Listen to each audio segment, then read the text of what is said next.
Well, last week, as you might remember, we had a call from, I think it was Gary in Laos. He's talking about landmines. My next guest, retired Colonel Sandy McGregor from the tunnel rats in Vietnam, patron of MiVAC, knows all about that. He's been in Laos. He's my guest this morning. I met him actually at the launch of the Beneath Hill 60, the book, not the film, and we had the author in. Good morning, Sandy. How are you? Good morning, Macca. It was great to see you at the launch. And thank you. And most interesting last week to hear about the film. I saw a review of the film actually, and it got, I think it got 2.5 stars. It got a bit of a panning actually, but I never believe reviews. I'm looking forward to seeing it. Yeah, me too. Me too. Tell me what you've been up to, Sandy. You've been in Laos? Yes, I went over there to have a look at some of our projects. MiVAC stands for Mine Victims and Clearance, and we're a charity clearing a lot of mines and helping mine victims in Laos. We have worked in Cambodia, we've done some work in Vietnam, and also in Sri Lanka, but Laos is where it's really needed. That's we thought Cambodia was bad, but Laos is really, really bad. This is what Gary was talking about last week. But there were 2 million tons of bombs dropped in Laos during the Vietnam War, and 2 million. Yeah, it was more than all the bombs in the whole of Europe in the Second World War. Yeah. And you see, 30% of them don't go off.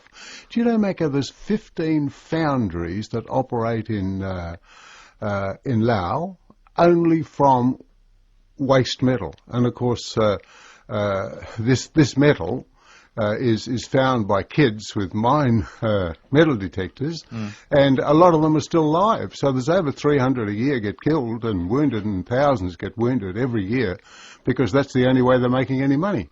And the bombs don't explode until someone touches them or comes in? That's right, yeah. Or when they're going at them with their picks or move them, or, they're in their rice paddies. They're everywhere in Laos. It was huge, the devastation that went on with bombing in Laos, more than any other country in the world. It's just absolutely enormous. So who's working on that apart from MiVAC? Is it? I mean, obviously it's a world problem. There's no doubt about that. The big boys are in there. The mags and the halos, they're there. But who are the mags and the halos? Well, they're the Princess Di used to. Be the patron of MAG, and they're very, very big companies that which are charities in the world who operate over there. But we're a smaller company, and we are much, much more efficient and much more effective on the ground. Every dollar that we raise actually goes to the front, and we spend it in the country. It's one of the things that we're hoping to do over there soon is to train women to be unexploded bomb trainees. Why is that? Well, it's very interesting. When I was in Vietnam, you remember our minefield that we had in Vietnam, which should never have been, but it was. A lot of the people that actually took the mines out of that field and used and recovered the M16 mine, which was our mine, right? Then it was used against us, and of course this is the one that created devastation with our troops in Vietnam.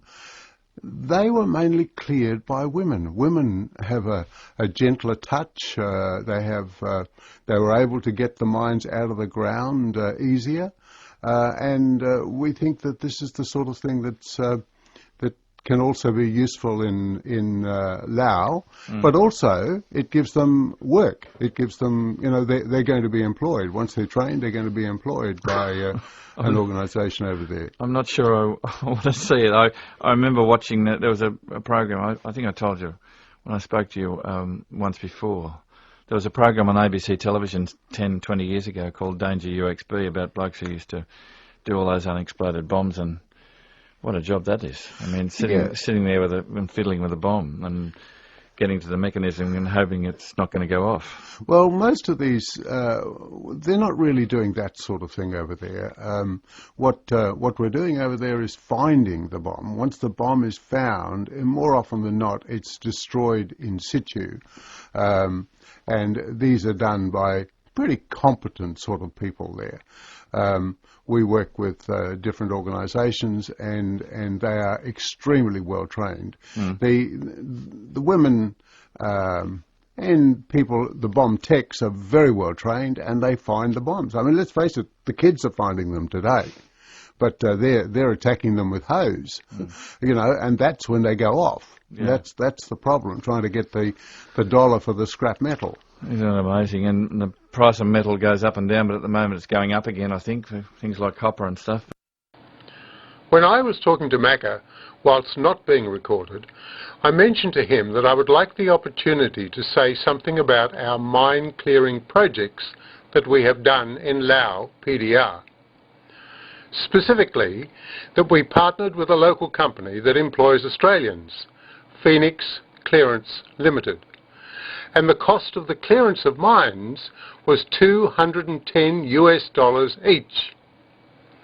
The United Nations estimate of cost of clearance is quoted as greater than $1,100 each. In our partnership with PCL, we are much more effective. Time prevented me to say that.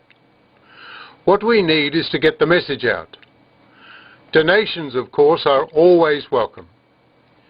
You can also join MiVAC through our website, www.mivactrust.org.